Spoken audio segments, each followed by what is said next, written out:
Hello，大家好，我是二欢。今天分享的电影是《君主先发制人》。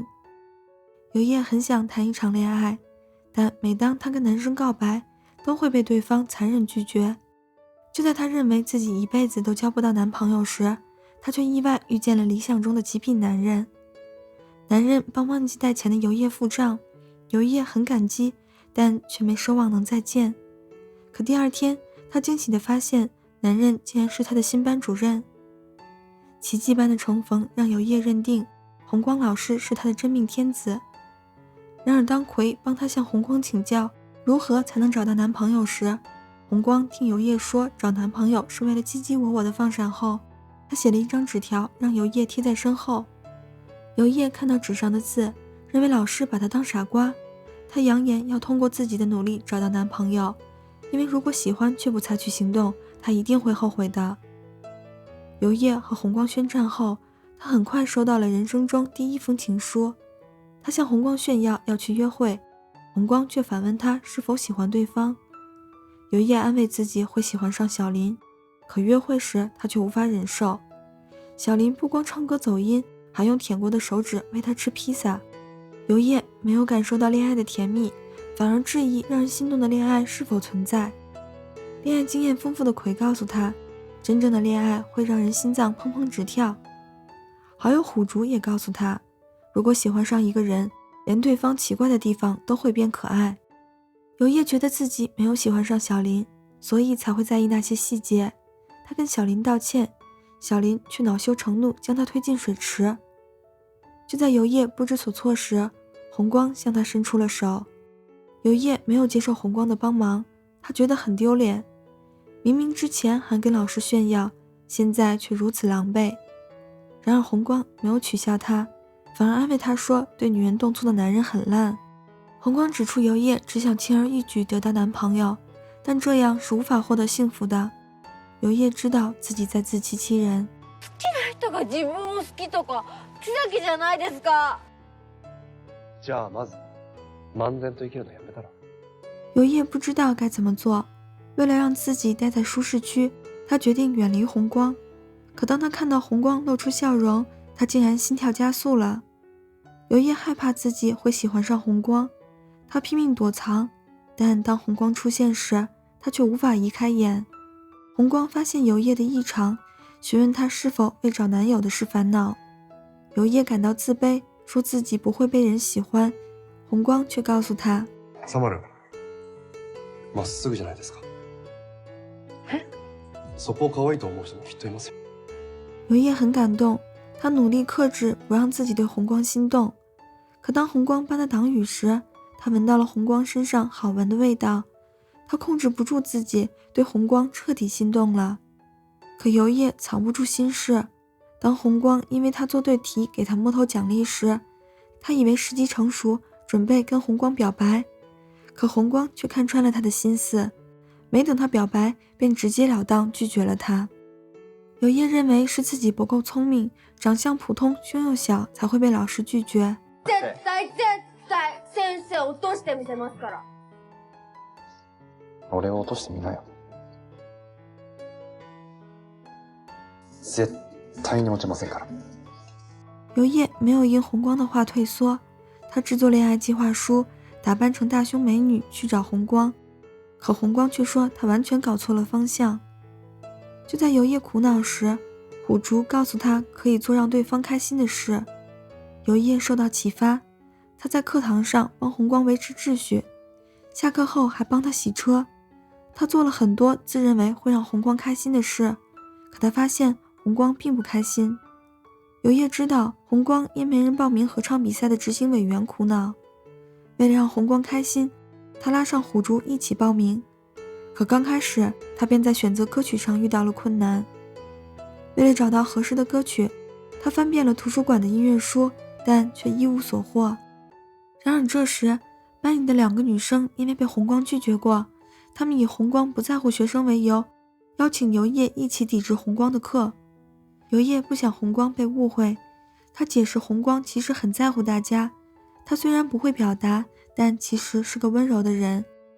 有叶的话被红光听到，他意识到自己的问题，在女生们练习结束后，他为说女生们不明白读书的重要性，即使听课也是浪费时间的话道歉。女生们原谅了红光。游叶以为红光已经离开，但却在楼门口看到他。让他意外的是，红光竟然约他明天见面。游叶觉得红光要和他约会，他特意精心打扮，但赴约时却发现虎竹也在。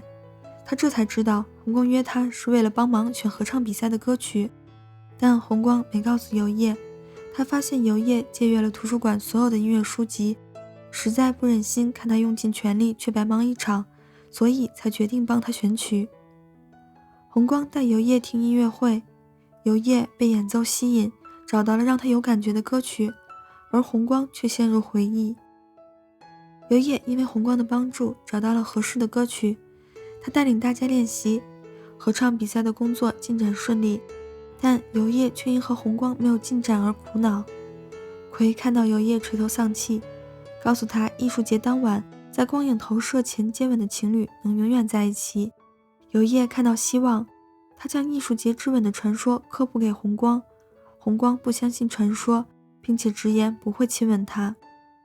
游叶没有气馁，他仍计划和红光一起看光影表演，但很快他的情敌出现了。游叶发现新来的老师竟然是演奏会时的著名钢琴家秋香。虽然在他的追问下，红光解释他和秋香没有那种关系，但游叶仍将秋香当作情敌。很快，游叶发现他和秋香完全没有可比性。秋香既优雅又迷人，厨艺好还温柔体贴，而最致命的是，秋香竟然说红光是他的初恋。游叶责怪红光骗了他，红光认为他在无理取闹。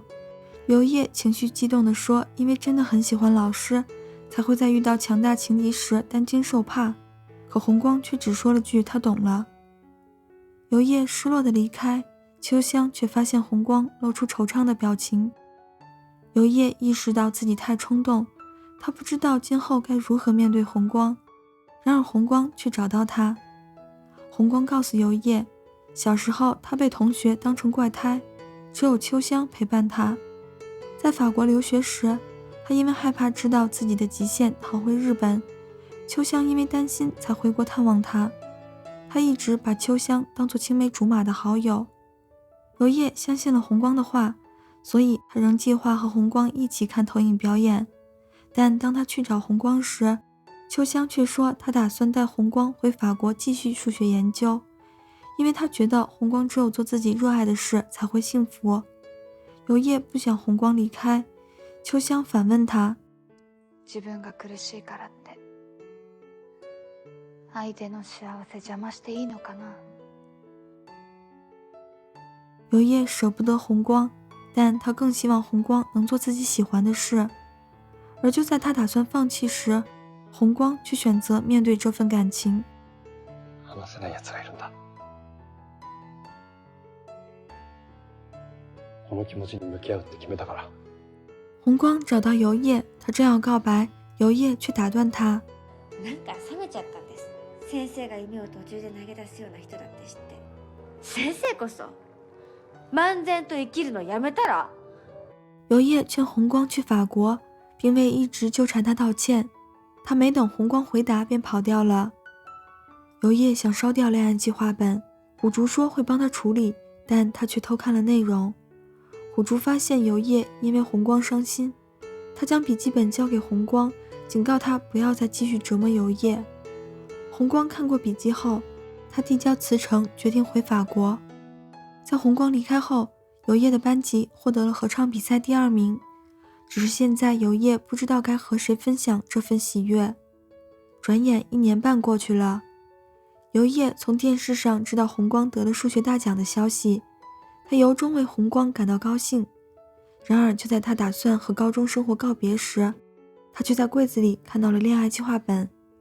游葉看到紅光寫下的內容，他這才知道紅光早已在不知不覺中喜歡上了他，而因為他，紅光才找回自己熱愛的數學。游葉以為紅光已經獲得了幸福，但紅光卻在最後寫道：俺の幸せは冷まるんだよ。游葉找到了紅光，他好奇红光为什么会回来。红光告诉他，之所以去法国实现理想，是为了不让他觉得我害了老师放弃梦想。解释完后，红光用油液写在计划本上的方式和他告白了。愛してる。もう話さない。最后别忘了点赞支持一下，感谢观看，咱们下期见。